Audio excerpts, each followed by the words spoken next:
गांव के किनारे एक टूटी फूटी झोंपड़ी थी जिसमें एक बूढ़ी माँ सोमरी अपने बेटे रघु के साथ रहती थी। झोंपड़ी कच्ची थी और छत से कभी कभी बारिश टपकती थी।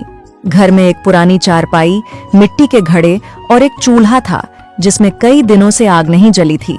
माँ, बहुत भूख लगी है। आज खाने में क्या बनाया है? पकाऊंगी कहाँ से? घर में तो कोई भी सब्जी नहीं पड़ी और तू कुछ काम भी नहीं करता जिससे कुछ पैसे आए। रघु मछुआरा था मगर उसकी हालत खराब थी। उसे सही ढंग से मछलियां पकड़नी नहीं आती थीं। उसकी उम्र लगभग 22-23 साल थी। लंबा पतला शरीर और फटे पुराने कपड़े। उसकी माँ सोमरी 60 साल की थी, झुकी हुई कमर और झुर्रियों से भरा चेहरा। उसके पति की कई साल पहले मौत हो चुकी थी और तब से उसने संघर्ष के सिवाय कुछ नहीं देखा था। सोमरी: रघु बेटा, तुझे अब समझना होगा कि सिर्फ मछली पकड़ने से कुछ नहीं होगा। जब पेट खाली हो तो आदमी को कोई भी मेहनत का काम करने से पीछे नहीं हटना चाहिए। अगर तेरा जाल हर दिन खाली लौटता है तो इसका मतलब तरीका बदलने की जरूरत है। माँ, मैं कोशिश तो कर रहा हूँ पर समंदर मुझसे रूठा हुआ है। हर दिन उम्मीद लेकर जाता हूँ मगर मछलियां जैसे मुझे पहचान कर भाग जाती हैं। मैं मजदूरी नहीं कर सकता क्योंकि मुझे यही काम पसंद है। मगर रघु जिद्दी था। उसे बस पानी में जाल फेंकना पसंद था। उसकी जिद के कारण वे कई दिनों से भूखे थे। माँ रोज पड़ोसियों से थोड़ा बहुत उधार लेती मगर अब कोई भी देने को तैयार नहीं था। रात को माँ बेटे दोनों चारपाई पर बैठे थे। रघु: माँ, आज फिर भूखा सोना पड़ेगा। सोमरी: हाँ बेटा, शायद आज भी भूखा ही सोना पड़ेगा। क्या करें, तू वो भी तो नहीं करता जिससे पूरी दुनिया कमा खा रही है। माँ, मुझे खुद अपनी राह बनानी है, दूसरों की राह पर नहीं चलना। सीखना ही है तो खुद सीखूंगा मगर किसी से हाथ नहीं फैलाऊंगा। उम्मीद अच्छी चीज है बेटा, मगर अंधी जिद नुकसान कर देती है। मेहनत सही दिशा में होनी चाहिए, नहीं तो तू बस समंदर में अपनी किस्मत आजमाता रहेगा और नतीजा कुछ नहीं निकलेगा। रघु उदास होकर लेट गया। माँ ने उसकी पीठ पर हाथ फेरा और फिर खुद भी करवट लेकर लेट गई। माँ, मैं जा रहा हूँ मछली पकड़ने। जब तुझे सही तरीके से मछली पकड़नी नहीं आती तो क्यों नहीं किसी अनुभवी मछुआरे से सीखता? आज ही देखना, मैं कुछ नया करके आऊंगा। बस एक बार किस्मत साथ दे जाए फिर तुझे भी जवाब मिल जाएगा। आज तक मेरे जाल में बड़ी मछली नहीं फंसी मगर इसका मतलब यह नहीं कि मैं हार मान जाऊं। अगर तू अपनी तकदीर खुद बनाना चाहता है तो मैं भी देखती हूँ कि तेरा तरीका कितना सही है। अरे रघु, तुम फिर मछली पकड़ने जा रहे हो? आज तक तो तुमसे कोई मछली पकड़ी गई नहीं। क्यों बार बार वहां जाते हो? मेरी मानो तो कोई काम धंधा ढूंढ लो। मैं जहां काम करता हूं वहां मुझे बहुत अच्छी तनख्वाह मिलती है। कहो तो मैं तुम्हारी भी बात करूं। नहीं, इसकी कोई जरूरत नहीं। तुम अपने काम से मतलब रखो और आज देखना, मैं इतनी बड़ी मछली पकड़ कर लाऊंगा कि पूरा गांव चौंक जाएगा। ठीक है भाई, जैसे तुम्हारी मर्जी। मैं तो तुम्हारे भले के लिए कह रहा था। जाओ जाओ, मछली पकड़ो। अरे वाह, इतनी बड़ी मछली! अगर इसको मैंने पकड़ लिया तो पूरे गांव में मेरा नाम हो जाएगा और मां भी मुझसे बहुत खुश हो जाएगी। आजा प्यारी मछली, जल्दी से मेरे जाल में आजा। चलो, अब इस पर जाल फेंकता हूं। अरे, ये क्या हो गया? जाल तो पानी में डूब गया। कल ही नया खरीद कर लाया था, पहले वाला जाल भी डूब गया था। अब मैं मां को क्या जवाब दूंगा?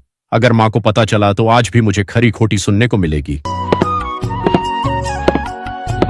अरे रघु, कहाँ गई तुम्हारी बड़ी मछली? कहीं दिखाई नहीं दे रही। या फिर तुमने उसे पकड़ ही लिया था, इतने में बिल्ली आकर उसे खा गई? नहीं, कोई बिल्ली नहीं आई थी, बल्कि आज मेरा मछली पकड़ने का मन ही नहीं था। तुम अपने काम से काम रखो और जाकर मजदूरी करो। क्या हुआ रघु? क्या आज भी कोई मछली नहीं पकड़ पाए तुम?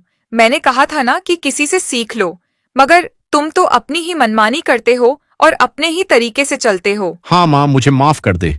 आज भी मैं कोई मछली नहीं पकड़ पाया। और तो और, मेरा जाल भी पानी में डूब गया। मछली भी नहीं मिली और जाल भी गया। मुझे बहुत भूख भी लग रही है। वो तो मुझे पता ही था कि कुछ ऐसा ही हुआ है तेरे साथ। चल, कोई बात नहीं, हूं तो तेरी माँ ही, तुझे कुछ कह भी नहीं सकती। मैं जो पड़ोस से आधी रोटी मांग कर लाई थी उसमें से तेरे लिए बचा दी है। रसोई में रखी है, जा उसे जाकर खा ले और सो जा। अगली सुबह जब रघु फिर से समंदर पर जाने लगा तो माँ ने कहा, मैं भी तेरे साथ चलूंगी और तुझे दिखाऊंगी कि मछली पकड़ने का असली तरीका क्या होता है। फिर देखना, तेरी किस्मत भी बदलेगी और तेरी सोच भी। ये क्या कह रही है माँ? मैं तुझे अपने साथ कैसे ले जा सकता हूँ? अगर गांव वालों ने देख लिया तो सब मुझ पर बहुत हंसेंगे। अगर तू मेरे कहने से नहीं समझता तो तुझे मेरी जरूरत है, यह दिखाने का और कोई तरीका नहीं है। बस इतना जान ले कि अगर मैंने तुझे सिखाया तो तुझे मेरी हर बात माननी होगी। ठीक है माँ, अगर तू इतना ही कह रही है तो तू भी मेरे साथ चल। आज देख ही लेता हूँ तेरा भी तरीका। रघु चौंका, मगर मां की जिद देखकर मान गया। वे दोनों समंदर के किनारे पहुंचे। मां ने ध्यान से देखा, फिर एक पुराना तरीका अपनाया। देख बेटा, मछली पकड़ना सिर्फ जाल डालने का खेल नहीं, इसमें धैर्य और सही योजना चाहिए। यह नारियल के टुकड़े ले और जाल में बांध दे। यह गहरे पानी की मछलियों को आकर्षित करता है, इसका स्वाद पसंद करती है। जब तेरा जाल गहराई में जाएगा तो देखना कि ये कैसे काम करता है। उसने नारियल के टुकड़े जाल में बांधे और ध्यान से पानी में डाला। कुछ ही देर में हलचल हुई। सोमरी, रघु खींच इसे। रघु ने जाल खींचा और एक बड़ी मछली उसमें फंसी थी। वह खुशी से उछल पड़ा। यह पहली बार था जब उसकी झोली इतनी बड़ी मछली से भरी थी। माँ, तू सच कहती थी। अगर पहले ही तेरी बात सुन लेता तो आज इतने दिन भूखा ना सोना पड़ता। अब मैं तेरी हर बात मानूंगा माँ। अब समझ आया, अनुभव से सीखना ही असली समझदारी होती है। रघु बेटा, बताओ खाना कैसा बना है? मजा आ रहा है ना खाने में? हाँ माँ, खाना बहुत ही स्वादिष्ट बना है और सच कहूं तो तेरे हाथों में ही जादू है। इतना अच्छा खाना बनाती है तो फिर भी क्यों लोगों से मांगकर खाती फिरती है? बेटा, खाना तो मैं रोज पका लूं, लेकिन पकाने के लिए पैसे भी चाहिए होते हैं। जब घर में कुछ होता ही नहीं बनाने को और तू भी रोज मछली नहीं पकड़ पाता तो लोगों से मांगकर ही खाना पड़ेगा ना। माँ, मैं सोच रहा हूं कि जिस तरह से तूने आज मुझे मछली पकड़कर दिखाई, उसी तरह से अगर मैं सारे समंदर की मछलियां पकड़ लूं और उन्हें महंगे दामों में बेच दूं तो मैं गांव का सबसे अमीर आदमी बन जाऊंगा। लालच मत कर, उतनी ही मछलियां पकड़ जितनी जरूरत हो, वरना समंदर तुझे फिर से खाली हाथ लौटा देगा।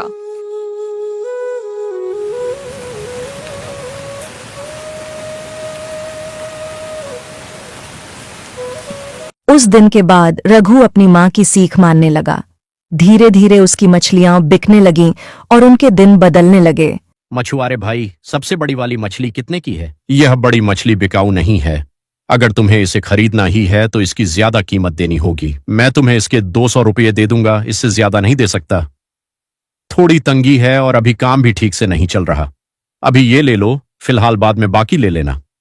चलो भाई, ठीक है, अगर इतना कह ही रहे हो तो ये ले लो, लेकिन याद से पैसे लौटा देना। वैसे भी आजकल मैं तुम जैसे गरीबों की मदद करने लगा हूं। भाई साहब, ये 3 छोटी मछलियां कितने की हैं? देखने में तो ताजी लग रही हैं। अगर आपको ये 3 छोटी मछलियां चाहिए तो इसके 300 रुपये देने होंगे। आप पैसे दे दीजिए, मैं आपको मछलियां दे देता हूं। ठीक है, तुम ये तीनों मछलियां पैक कर दो। आज पहली बार तुमसे मछली ले रही हूँ। अगर तुम्हारी मछलियां मुझे पसंद आईं तो अगली बार और ज्यादा मछलियां खरीदूंगी। हो सकता है मैं अपने पड़ोसियों को भी तुम्हारी दुकान के बारे में बता दूं। अगर तुम इसी तरह ताजी और अच्छी मछलियां लाते रहे तो मैं हर बार यहीं से खरीदूंगी। अरे वाह, आज तो बहुत अच्छी बिक्री हो गई। घर जाकर मां को दिखाऊंगा ये पैसे। और सबसे बड़ी बात, अब लोग भी मेरी इज्जत करने लगे हैं। लगता है मैं गांव का नंबर 1 मछुआरा बन गया हूं। अच्छा हुआ जो मैं मछली पकड़ने पर टिका रहा। अगर कोई और काम कर लेता तो शायद आज इतनी तरक्की न कर पाता। देख मां, आज मैं कितना पैसा लाया। आज बहुत सारी मछलियां बिकी और सबने मेरी मछलियों की बहुत तारीफ की। इतनी अच्छी और ताजी मछलियां बेचूंगा तो लोग तो करेंगे ही ना। अब जमकर मेहनत करूंगा और अपने काम को और बड़ा बनाऊंगा। बेटा, मुझे ये सब सुनकर बहुत खुशी हो रही है। मुझे हमेशा उम्मीद थी कि एक दिन तू जरूर समझदार होगा और आज वो दिन आ गया। मैं तेरी तरक्की देखकर बहुत खुश हूँ। पहले तू जिद्दी था, अपनी ही धुन में खोया रहता था, किसी की बात नहीं सुनता था, लेकिन अब तुझे अपनी गलतियों का एहसास हो गया है। तूने मेहनत का सही तरीका सीख लिया है। यही असली कामयाबी है बेटा।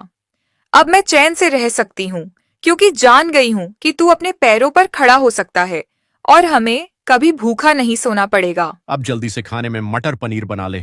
बहुत दिनों से अच्छा खाना नहीं खाया, आज जी भर कर खाएंगे माँ। अब उनकी झोंपड़ी में अंधेरा नहीं था, बल्कि चूल्हे की आग जलने लगी थी। समय बीता और अब रघु की मछलियां बिकने लगी थीं, मगर सफलता पाकर वह ठोड्ढा बदलने लगा। उसे लगा कि अब वह किसी की भी सुनने की जरूरत नहीं, यहाँ तक कि अपनी माँ की भी नहीं। एक दिन एक बड़े व्यापारी ने उसे ज्यादा मछलियां लाने को कहा और वादा किया कि वह दोगुनी कीमत देगा। रघु, सुना है तुम गांव के मशहूर मछुआरे हो। तुम्हारी मछलियां बहुत अच्छी और ताजी होती हैं। मैं भी इसी धंधे में हूं, लेकिन मेरा व्यापार गांव से बाहर शहर में चलता है।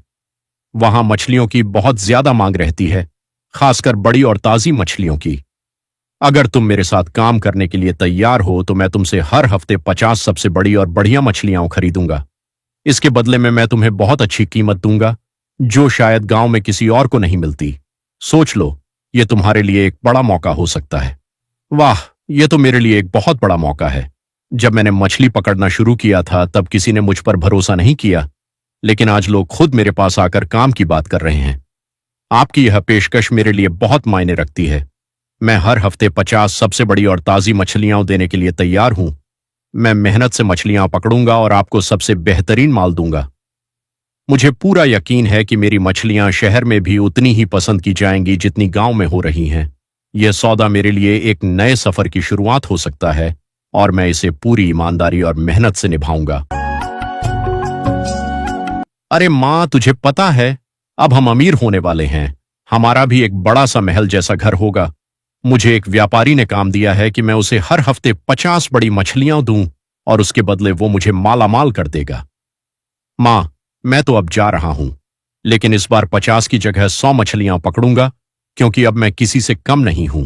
मैं हर चीज बड़ी आसानी से कर सकता हूं। अब तो देखना, तेरे भी दिन बदलने वाले हैं। अरे बेटा, लालच मत कर। जितनी मछलियों से हमारी रोजी रोटी अच्छे से चल रही है, उतनी ही पकड़ना। जरूरत से ज्यादा की चाहत कभी अच्छी नहीं होती। ज्यादा लालच करोगे तो ये समंदर तुझे निगल जाएगा। तू अभी सीख ही रहा है, धीरे धीरे बढ़ना चाहिए, न कि एक ही छलांग में सब कुछ पा लेने की कोशिश करनी चाहिए। बेटा, मेरी बात मान ले। मैं तेरा भला चाहती हूँ। मेहनत कर, लेकिन उतनी ही जितनी सही हो। अगर तूने ज्यादा का लालच किया और कुछ गलत हो गया तो सब कुछ खो बैठेगा। अरे माँ, तू हमेशा मुझे हर चीज से रोकती ही रहती है। एक बार तेरा तरीका सही निकला तो इसका मतलब ये नहीं कि तुझे सब कुछ पता है। माँ, तू अब बूढ़ी हो चुकी है। तुझे नहीं पता कि आज के दौर में पैसा कैसे कमाया जाता है।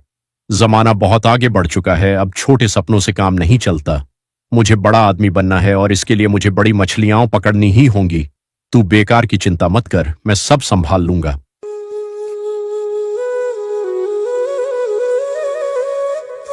मगर रघु पर लालच का नशा चढ़ चुका था। उसने जाल को पहले से बड़ा बनाया और समंदर के और गहरे हिस्से में चला गया। मगर इस बार किस्मत ने साथ नहीं दिया। उसने पूरा दिन समंदर में बिताया, मगर एक भी मछली हाथ नहीं आई। शाम को वह निराश लौटा। हाय, आज तो एक भी मछली हाथ नहीं आई। सुबह से लेकर शाम तक कोशिश करता रहा, लेकिन समंदर पूरी तरह खाली लग रहा था। जितनी उम्मीदें लेकर आया था, सब पर पानी फिर गया। मैं बार बार जाल फेंकता रहा, हर बार यही सोचकर कि अब की बार जरूर कोई बड़ी मछली फंसेगी, लेकिन हर बार निराशा ही हाथ लगी। पूरा दिन निकल गया, सूरज ढलने को आ गया, लेकिन मेरी किस्मत आज मुझसे रूठ गई थी। ऐसा लग रहा था जैसे समंदर ने आज अपनी सारी मछलियां मुझसे छिपा ली हों। भूख से तड़पती उसकी माँ ने जब उसे खाली हाथ देखा तो कहा, माँ, तू सही कह रही थी। लालच सच में बुरी बला है। मैंने सोचा था कि ज्यादा मछलियां पकड़कर अमीर बन जाऊंगा, लेकिन हुआ इसका उल्टा।